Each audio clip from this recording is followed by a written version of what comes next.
আসসালামু আলাইকুম, সবাইকে স্বাগত। টানা কয়েকদিন বৃষ্টিতে চট্টগ্রাম, ফেনী, কুমিল্লা, নোয়াখালী সহ বিভিন্ন জায়গা আসলে পানিতে প্লাবিত হয়েছে। ভারতের যে ডুম্বুরা বাঁধ খুলে দিয়েছে, যার ফলে দেশের বিভিন্ন প্রান্তে আসলে তলিয়ে গেছে এবং বন্যা। আসসালামু আলাইকুম, আপনারা দেখছেন দর্পণ Bangla news 24.com online channel. আসসালামু আলাইকুম সবাইকে, দর্পণ বাংলা নিউজ 24.com এর স্বাগত। সাথে আমি আছি মোহাম্মদ হাসান কাজী। টানা কয়েকদিন বৃষ্টিতে চট্টগ্রামের লক্ষ লক্ষ শ্রমিক চরম ভোগান্তিতে।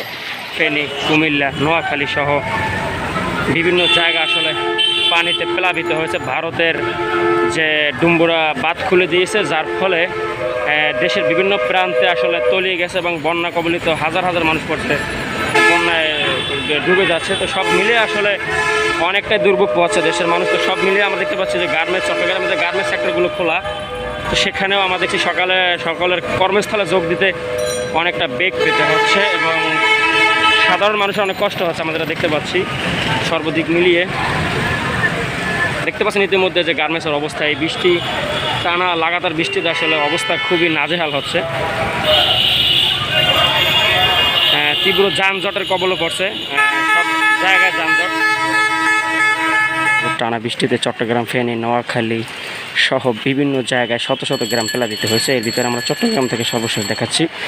চট্টগ্রামও টানা কয়েকদিন বৃষ্টি, শহরের বিভিন্ন এলাকা, শহরের গুরুত্বপূর্ণ জায়গাগুলো আসলে পানিতে জলাবদ্ধতা সৃষ্টি, অনেক ভোগান্তি সৃষ্টি হয়েছে।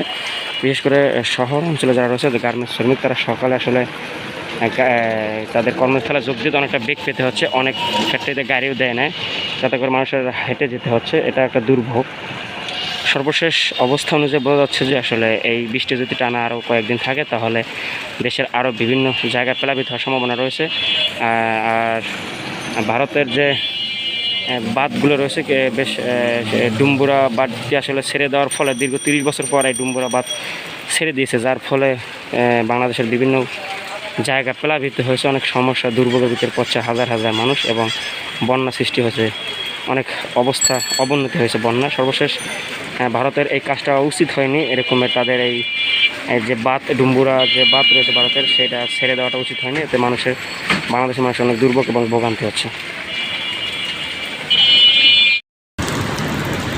চট্টগ্রামে হচ্ছে মুষলধারে বৃষ্টি।